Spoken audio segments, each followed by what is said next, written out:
ఈరోజు రాష్ట్ర మంత్రి పొన్నం ప్రభాకర్ గారు నిన్న కేంద్ర మంత్రివర్యులు శ్రీ బండి సంజయ్ కుమార్ గారు ఈ రాష్ట్ర ప్రభుత్వము రైతులకు చేస్తున్నటువంటి మోసాన్ని భరించలేక వాళ్ళ యొక్క దగాని ఎండగడుతూ నిన్న ఇచ్చినటువంటి స్టేట్మెంట్ మీద బండి సంజయ్ కుమార్ గారిని కేంద్ర మంత్రి పదవికి రాజీనామా చేస్తామని చెప్పి పొన్నం ప్రభాకర్ గారు సవాల్ విసిరారు. 70% మంది రైతులకు రుణమాఫీ వర్తించకుండానే ఇందుకోసం సంబరాలు చేసుకుంటారని చెప్పి వారు ప్రశ్నించారు. దీన్ని జీర్ణించుకోలేక ఇవాళ పొన్నం ప్రభాకర్ గారు ఏదైతే సవాల్ విసిరిరో మేము సవాలుకు మేము సిద్ధంగా ఉన్నాం, మీ సవాల్ను స్వీకరిస్తున్నాం. పొన్నం ప్రభాకర్ గారు మరి మేము నిరూపిస్తాం, టైం డిసైడ్ చేయండి, ప్లేస్ డిసైడ్ చేయండి, ఏ రోజు డిసైడ్ చేయండి, మేము ఈ 70% మంది రైతులకు రుణమాఫీ కాలేదని చెప్పి మేము నిరూపించడానికి సిద్ధంగా ఉన్నామని చెప్పి మేము సవాలు స్వీకరిస్తున్నాం. మరి పొన్నం ప్రభాకర్ గారు మీరు రాజీనామా చేస్తారా? మరి మేము కూడా నిరూపించకపోతే మేము కూడా రాజకీయ సన్యాసం తీసుకోవడానికి సిద్ధంగా ఉన్నాం. మేము రైతులకు క్షమాపణ కూడా చెప్పడానికి సిద్ధంగా ఉన్నాం. మరి మీరు కూడా దానికి సిద్ధంగా ఉన్నారా? మీ ముఖ్యమంత్రితో సహా మంత్రులంతా కూడా ముక్కు నేలకు రాసి రైతులకు క్షమాపణ చెప్పాలి. మీరు చేస్తున్నటువంటి మోసాలు, మీరు ఏదైతే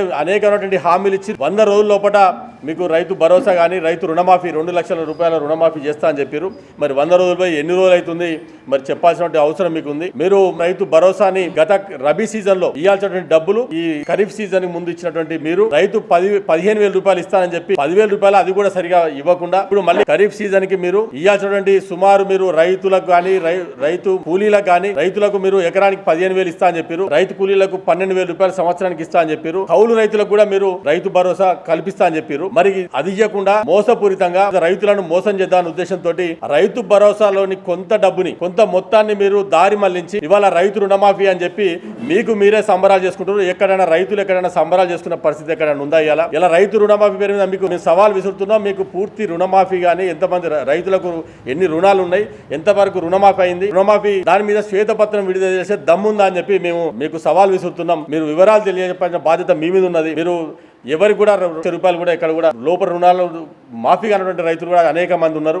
మీరు అనవసరమైనటువంటి బల్బు మాటలతోటి మీరు కేంద్ర మంత్రి బండి సంజయ్ కుమార్ గారి మీద మాట్లాడే అర్హత మీకు లేదు.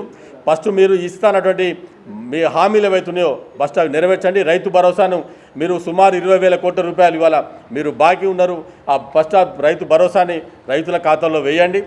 రైతులకు మీరు ఏమైనటువంటి డ్యూస్ లేవని చెప్పి 2 లక్షల రూపాయలు రుణమాఫీ చేస్తా అని చెప్పారు. 2 లక్షల రూపాయల వరకు నో డ్యూస్ సర్టిఫికేట్ ఇప్పించే బాధ్యత కూడా మీ మీద ఉన్నది. మీరు వెంటనే ఈ సవాల్ను మీరు స్వీకరించి మేము నిరూపించడానికి సిద్ధంగా ఉన్నాం.